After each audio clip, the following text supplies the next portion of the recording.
Apa masalahmu?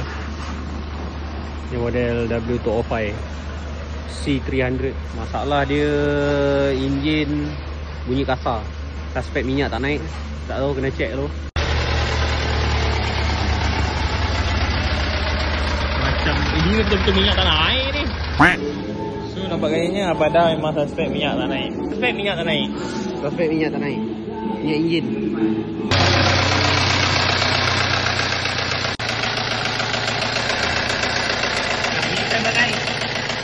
Dah confirm minyak hitam tak naik? Minyak hitam tak naik. Minyak hitam tak naik, nanti kita buka dulu. Orbiter, tengok orbiter, takut orbiter kecut ke. Ataupun turbo dia ada problem. Turbo problem jadi sistem minyak hitam tu sumbat. Tak naik kan? Minyak tak naik kan? Oil pump. Oil pump marah. So kalau ikutkan kata abang ni, patutnya minyak naik kat sini. So dekat bukan fuel pump tau, kita panggil oil pump. Oil pump ni minyak hitam punya pump lah. So takut benda tu kong dah rosak. Pakai scanner pula lepas kita dah test secara manual membuka bahagian oil filter tadi. Iki tengah ada sistem. Lepas sebab kata Iki bukannya oil pump dah masalah, enjin pun bermasalah. Betul Iki? Enjin semua lah. Enjin carbon semua.